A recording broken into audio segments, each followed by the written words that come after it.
Hi everyone, Dennis Foley from Acoustic Fields. Today we're going to talk about how the sky is falling. Now the sky obviously is the ceilings in our room.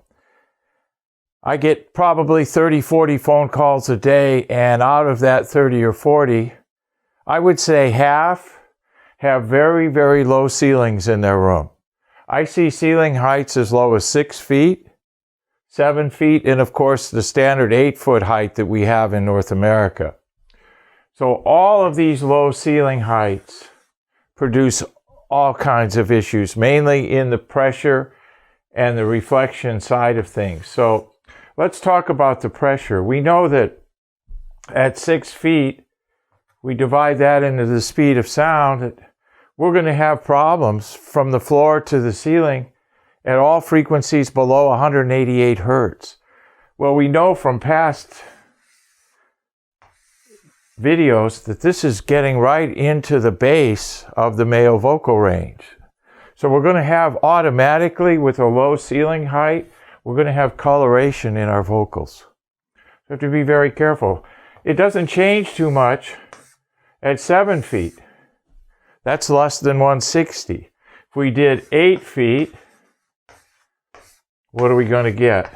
1, 4, let's just call it 140. So you can see that it doesn't really change that much in terms of the issues that we're going to have and the frequencies that we're going to be up against. So we have to be very, very careful about the ceiling height. When we build new rooms, we don't do anything really less than a 14-foot ceiling height. So you can see here that the problem 6, 7, just 8 foot produce. And the thing about this ceiling height is that we have to have it all the way through the room, unless your ceiling elevates towards the back, which some do. But in most cases, it's a relatively flat ceiling, and these distances maintain themselves throughout the room.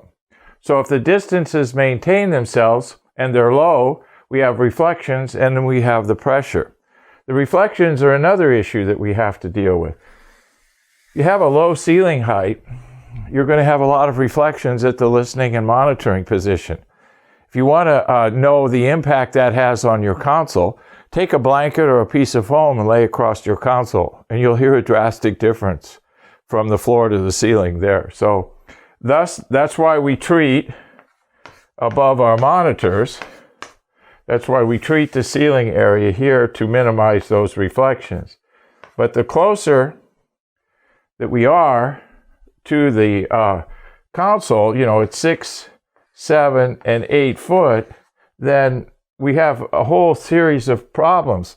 We're too close for diffusion, and then we have to be very careful about the rates and levels of absorption that we use, and then we have to deal with the pressure. So low ceiling heights, the sky is falling. Be very, very careful with this. If you have the option of getting a room that's even smaller in the width and the length, but has a higher ceiling height, that would probably work out better for you, no matter what the usage.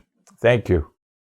Hi everyone, thank you for watching our videos. We really appreciate your support, and if you could give us a thumbs up for our Facebook page, that would really be helpful to us.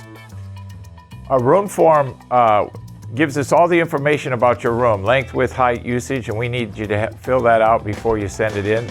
Those of you that just found us on the internet and are under a time crunch, you can go to the contact section of our website, and there's a book now button, so you can book an appointment with us, but make sure I have your room form to go on with it, because I need all that information when we talk. But I'll be happy to accommodate you. The ebook series that we have is free. Please subscribe to that. There's exclusive videos in there, so you can get an idea of your particular situation, possibly with the videos. And then our forum. We have a forum on our website. There's a lot of forums out there on the internet. Our forum will actually answer your questions and comments, so you'll be dealing directly with me through our forum. So once again, thank you for your support.